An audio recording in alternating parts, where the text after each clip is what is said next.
You can't talk to me that way. I am your leader. Fool. Apocalypse. You dare proclaim dominion over me? A mutant. I am as far beyond mutants as they are beyond you. I am eternal. Should have had it. I am death, the destroyer of worlds.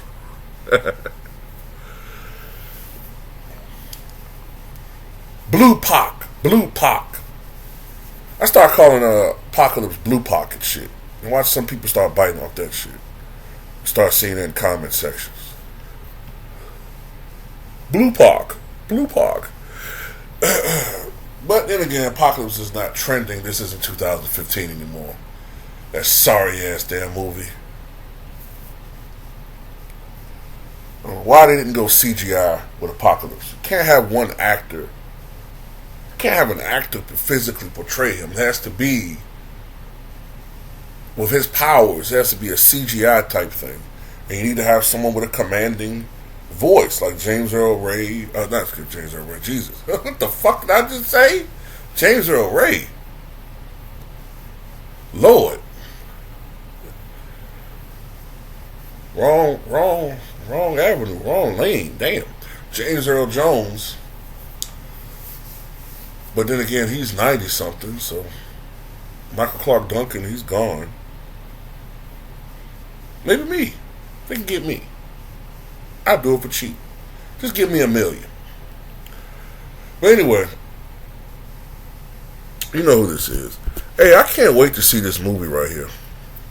Now, fuck that Barbie shit. I want to see this. Oppenheimer. Which, I'm assuming, based on what I've read, and then, I assumed it had to do with the Manhattan Project.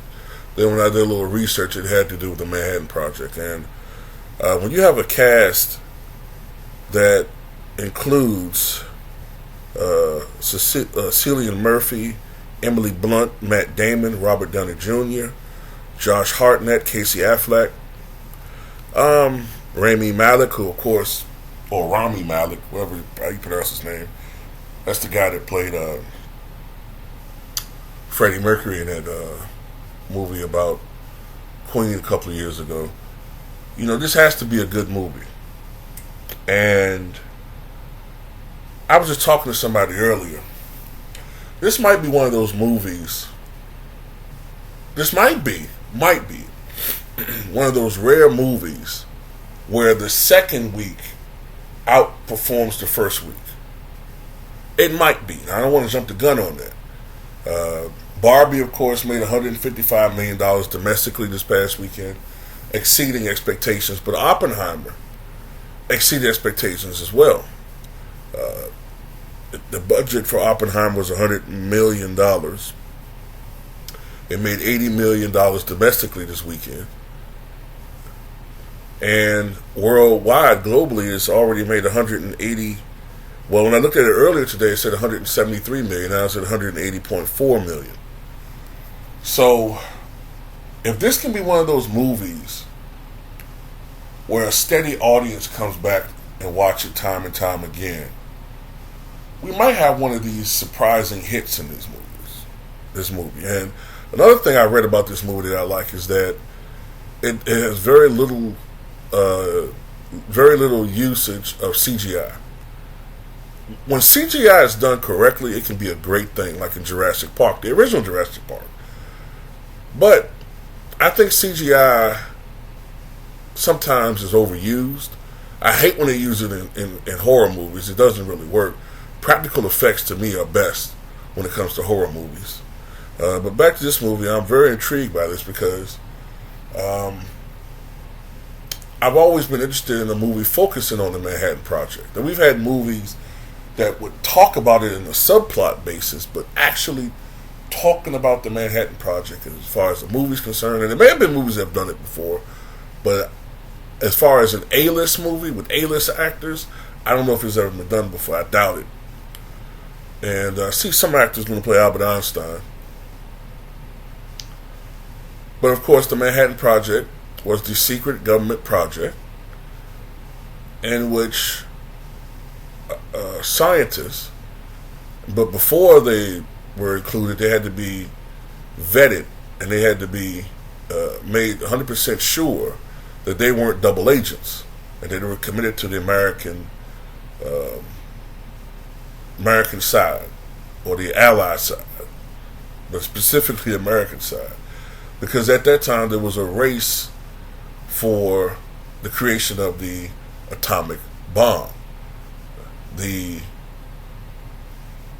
knowledge was there. The basic concept of how to create one was there. But it's not that easy. It's not easy at all. And so we were basically in a race with Germany, because I firmly believe had Adolf Hitler developed the technology to create one, they would have dropped one on the United States or one of its allies. They would have dropped one. So this was definitely a race against time. And then, of course, 1944, 1945, they had the capabilities and mechanisms in place to create one, and they created one and created several. And then, of course, one thing that I think was kind of messed up with FDR is that FDR knew he was dying. FDR knew he was dying when he was running for re-election in 1944. And he had to switch vice presidents because his vice president at the time, Henry A. Wallace, was deemed too far to the left for the party, especially the Southern Democrats. Remember, his initial vice president, John Nance Garner, fell out of favor with FDR because he thought the New Deal was, first of all, too far to the left, and I think he didn't like the fact that FDR ran for a third term.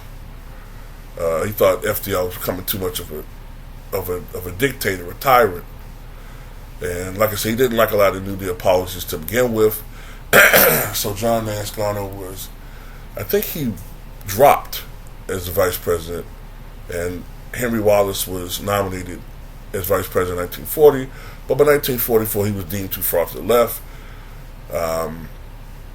Harry S. Truman was a moderate, I believe. He was from Missouri, so he was the perfect candidate to succeed Henry A. Wallace as vice president, and he ran with FDR. They were reelected for the fourth time, but he did not clue in Truman with much at all, knowing that he was a man with numbered days. And I thought that was irresponsible of FDR. So when FDR suddenly died on April 12th of 1945, Harry S. Truman, as he said, felt like the planets and stars, moons and stars all fell on him. He was overwhelmed. He didn't know what the hell the Manhattan Project was about. So he was clued in. He was a quick study.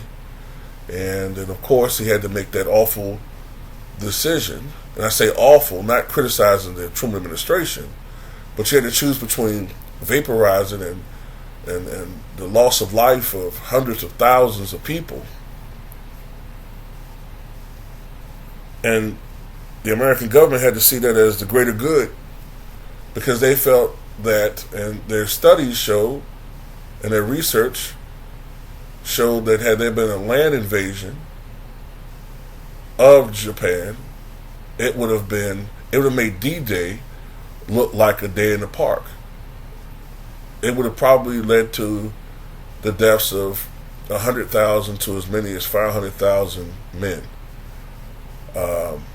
So they chose to use the bomb. But anyway, I really do look forward to seeing this movie. I think a lot of people today don't really know a lot of recent American history. I know sometimes people love mindless movies, movies to put us at ease and be entertained, but sometimes we can't just go around being entertained. We need to be informed about things that have happened and could obviously happen again.